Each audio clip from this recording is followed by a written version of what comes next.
মৌমাছি মৌমাছি কোথা যাও নাচি নাচি দাঁড়াও না একবার ভাই। নবকৃষ্ণ ভট্টাচার্যের এই ছড়াটি আমাদের অনেকের শৈশব স্মৃতির অংশ।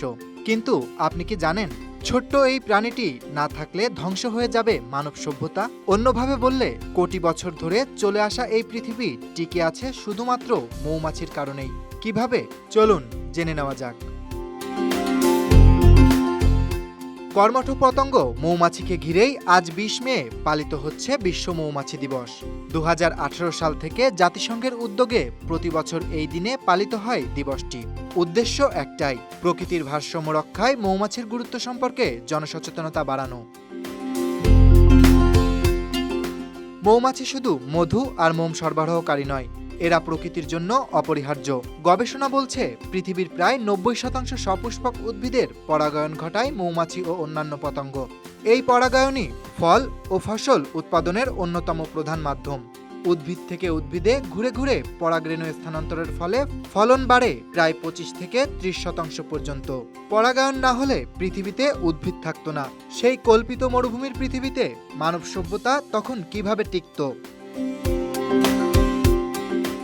প্রতিটি মৌচাকে মৌমাছিরা একত্রে বসবাস করে এবং তা একটি সুবিন্যস্ত সমাজে রূপ নেয়।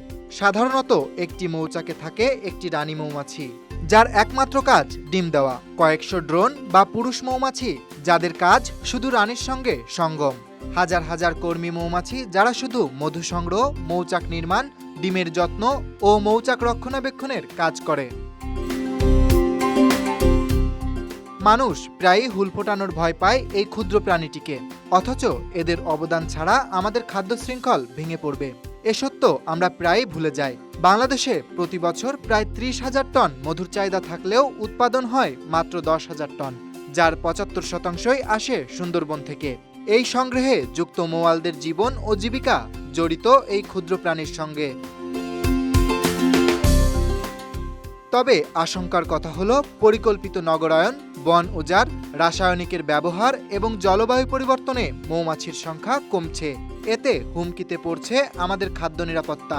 এই মুহূর্তে সমাধান হতে পারে সচেতনতা, বৈজ্ঞানিক মৌচাষ এবং পরিবেশ বান্ধব কৃষি ব্যবস্থা। বিশ্ব মৌমাছি দিবস কোনো আনুষ্ঠানিকতা নয়, এটি আমাদের অস্তিত্ব রক্ষার সঙ্গে জড়িত একটি বার্তা। মৌমাছি যদি হারিয়ে যায়, মানুষও টিকবে না। বিশ্ব মৌমাছি দিবসে এই বার্তাটি যেন পৌঁছে যায় আমাদের সবার হৃদয়ে। Dhaka express news desk.